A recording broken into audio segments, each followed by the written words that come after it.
Bismillahirrahmanirrahim. Assalamualaikum warahmatullahi wabarakatuh. Amin ya rabbal alamin. Alhamdulillah. Saudaraku sekalian yang mudah-mudahan selalu dirahmati Allah Subhanahu wa taala.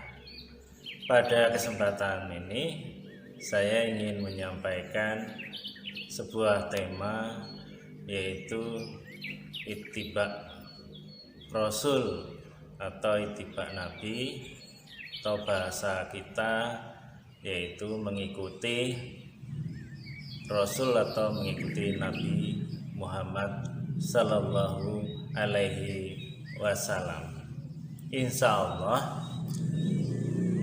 kita memahaminya, kalimat tersebut, bahwa kita itu dianjurkan untuk mengikuti apa-apa yang dikatakan atau apa-apa yang dilakukan oleh Rasul, dan diperkuat di dalam Al-Quran surat Ali Imran ayat 32 yang bunyinya kul atiullaha wa rasul fa in tawallaw fa innallaha la yuhibbul kafirin, yang artinya katakanlah taatlah kepada Allah dan Rasul, dan barang siapa yang berpaling maka sebenarnya Allah tidak suka kepada orang yang kafir. Dari ayat itu saja bisa kita ketahui bahwa Allah menyuruh kita untuk taat kepada Allah dan Rasul. Dan kemudian yang perlu kita ketahui juga, cara mentaati atau mengikuti Rasul itu seperti apa. Karena kalau kita tidak tahu, maka kita bisa salah tentunya dalam mengamalkan ayat tersebut. Karena kita perlu tahu mana yang perintah, mana yang bukan, mana yang sifatnya masih umum, mana yang khusus umpamanya. Itu perlu kita ketahui agar lebih mudahnya diberikan beberapa contoh. Umpamanya kita diperintahkan untuk menutup aurat umpamanya, itu jelas kita tahu bahwa kita disuruh untuk menutup aurat, tapi tidak dijelaskan secara detail yang untuk menutup aurat itu harus berwarna apakah merah, apakah putih, apakah hitam, dan lain-lain. Kan tidak. Artinya ada sebuah kebebasan dalam hal memilih corak ataupun warna. Yang penting menutup aurat, umpama seperti itu. Jadi kita tidak diperkenankan menambah-nambah aturan ketika Rasul tidak menyuruh tentang warna tersebut. Walaupun Rasulullah memakainya umpamanya putih, itu tidak bisa menjadi dasar ataupun dalil bahwa Rasulullah itu menyuruh kita itu memakai putih. Kan tidak seperti itu. Dan kemudian lagi ada contoh tentang makan. Rasulullah itu kalau makan pakai jari kanan dan 3 jari, kalau tidak salah seperti itu. Dan itu harus kita ketahui yang dimakan Rasul waktu itu apa, ya kan? Kalau Rasul dulu makannya buah kurma atau roti gandum, mungkin itu masih bisa kita terima atau kita maklumi dengan makan pakai tangan kanan 3 jari, bisa kita lakukan. Tapi kalau persoalannya itu ada bedanya, umpamanya orang-orang kayak kita di Indonesia umpamanya makan bakso, makan sop yang berair panas, apakah juga harus seperti itu? Kan tentunya tidak, kan begitu. Kecuali memang Rasulullah juga menyebutkan bahwa makan harus 3 jari itu mutlak, tidak bisa diganggu gugat umpamanya, walaupun makannya itu bentuknya hanya kuah, tetap saja harus 3 jari. Nah, yaitu kalau memang hadisnya ada dan sahih, ya kita suka atau tidak suka ya harus tetap menjalankan perintah itu. Tapi kan sepengetahuan kita insya Allah tidak ada sebuah keharusan makan itu bentuknya apapun harus 3 jari. Nah, ini sebagai contoh. Dan kemudian juga bahasa Rasulullah bicaranya bahasa Arab, karena di situ di Arab ya bahasa Arab. Terus kemudian apakah kita orang Indonesia yang bahasanya bermacam-macam, ada Jawa, Sunda, Sumatera dan lain-lain, itu juga harus dirubah terus berbahasa Arab dalam bicara kesehari-harian, karena Rasulullah dalam kesehari-harian dia berbahasa Arab namanya. Kan ya sepertinya ya insya Allah tidak seperti itu, walaupun juga memang ada sebuah hadis tentang sholat yang bunyinya shollu kama ra'aitumuni usolli, yang artinya sholatlah seperti aku sholat.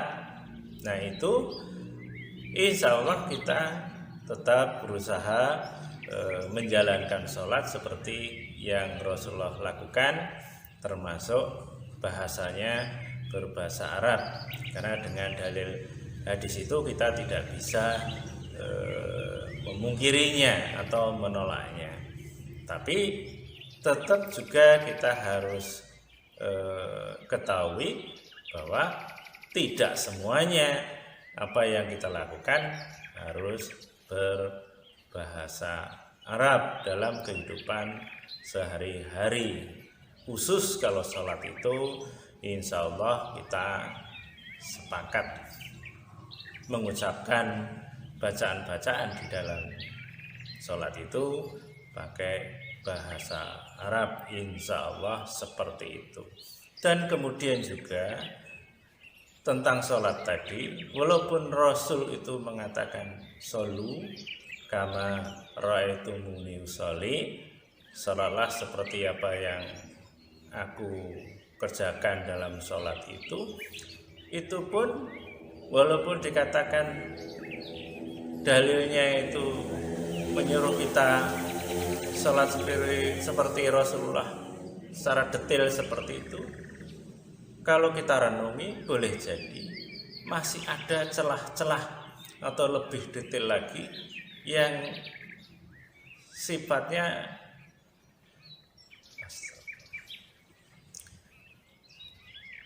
yang kita masih dibolehkan untuk melakukan sesuatu yang tidak diatur di dalam sholat itu secara detail lagi. Insya Allah masih ada, umpamanya seperti pakaian untuk menutup aurat tadi. Kita disuruh menutup aurat ketika sholat, tapi tidak dijelaskan ketika sholat itu apakah harus pakai sarung, harus pakai peci, kan tidak ada, sehingga itu bisa menjadikan dasar atau alasan bahwa kita itu masih diberi kelonggaran apakah mau pakai sarung atau pakai gamis atau pakai peci atau tidak umpamanya. Insya Allah itu juga menjadi gambaran bahwa tentang perintah sholat yang sudah detail pun masih ada celah-celah yang kita diperkenankan untuk memilih mana yang kita punya atau kita sukai, salah satunya dalam hal pakaian tentunya kan gitu, termasuk mungkin kalau sholat pakai sajadah, mungkin ada yang tidak, dan lain-lain sebagainya. Maka untuk itu mari kita pahami kembali tentang ibadah ini. Kaitannya kita disuruh ittiba Rasul. Mudah-mudahan kita jadi lebih paham, lebih mengerti, dan kita tidak sembrono dalam menyikapinya. Sembrono dalam arti kita menghukumi sesuatu yang sebenarnya tidak seperti yang kita perkirakan. Kemudian yang juga perlu kita ketahui bahwa Rasulullah itu insya Allah orang yang paling takwa, orang yang paling taat kepada Allah, dalam arti menjalankan perintah-perintah Allah, yang perintah itu ada di dalam Al-Quran. Jadi secara otomatis kalau kita itu ingin mengikuti Rasulullah, ketika kita menjalankan semua yang ada di dalam Al-Quran, insya Allah dengan sendirinya kita itu ya mentaati Allah, juga mentaati Rasul. Karena kalau kita mentaati Rasul, yaitu tadi Rasul itu ya menjalankan isi Al-Quran itu.